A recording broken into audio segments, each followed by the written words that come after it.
Donc, dans la première partie où on parle des grandes orientations, si je commente d'abord l'idée de la finalité de l'éducation, j'ai trouvé ça très, très, très pertinent.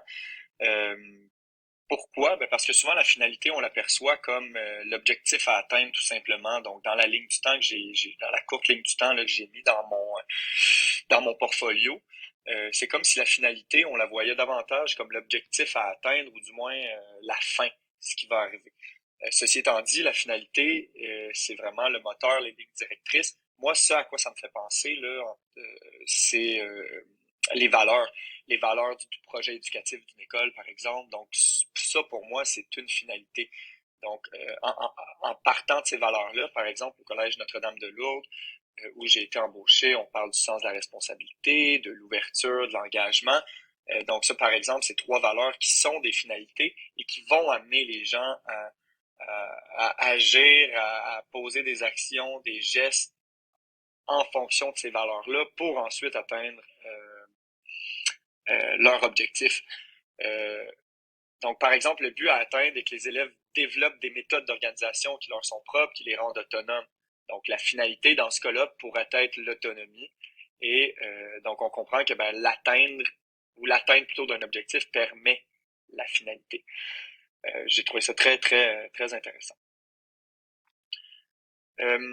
Ensuite, le choix de la finalité attendue a clairement une influence sur les choix qu'on va faire, sur les actions qu'on pose, je l'ai dit. Donc, au même titre qu'on demande à nos élèves de se donner des objectifs clairs face à leurs apprentissages pour ainsi faire les meilleurs choix et prendre les moyens nécessaires pour y arriver. Donc, on fait la même chose avec les finalités. Donc, sans objectif, on pose les mauvaises actions, on fait des mauvais choix, ça c'est clair.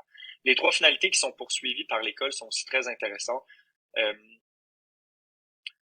donc, le maintien de l'ordre établi, la reproduction sociale, l'évolution et l'adaptation de la société et la transformation radicale de la société.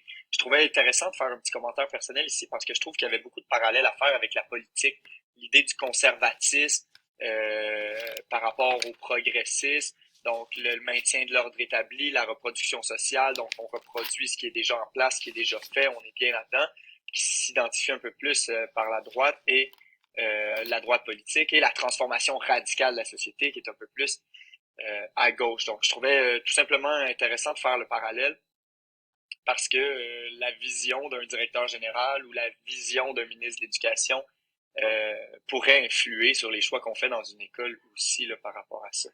Donc, ça, c'est les petits commentaires que j'avais à faire en ce qui concerne le point 1, la finalité de l'éducation.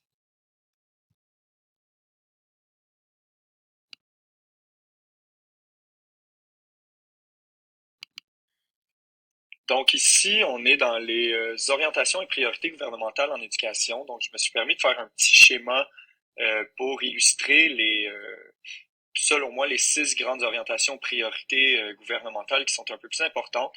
Personnellement, étant le nouveau directeur des services aux élèves de 5e secondaire du Collège Notre-Dame de Lourdes, ce qui m'intéresse davantage, c'est certain, dans ces orientations-là, c'est le premier point, donc soutenir le cheminement de l'élève vers la réussite, bien évidemment. Et le deuxième point aussi, qui est pour moi très important, donc améliorer la connaissance des langues. Je considère, et là je fais un parallèle avec justement le nouveau milieu dans lequel je m'en vais, je considère que Notre-Dame-de-Lourdes répond bien à cette orientation, à cette priorité qui est la deuxième, soit la connaissance des langues, parce qu'à travers son programme enrichi, donc il y a le programme enrichi, pas enrichi, pardon, international, donc le PEI normal, mais aussi le PEI enrichi, il y a l'apprentissage de 3 langues qui est vraiment mis de l'avant, donc le français comme langue maternelle, on offre des cours enrichis et de littérature française. L'anglais, il y a non seulement le régulier et l'enrichi, mais il y a aussi l'anglais littéraire, donc on pousse un peu plus de l'avant sur cet aspect, et aussi l'apprentissage de l'espagnol dans le programme enrichi là, du PEI, qui est non seulement proposé en 3e secondaire, mais aussi en 4e secondaire. Donc, je trouvais ça intéressant de faire le parallèle et de réfléchir à ma nouvelle école, à savoir est-ce qu'elle respecte les orientations et les priorités gouvernementales, principalement cette deuxième qui est fort intéressante.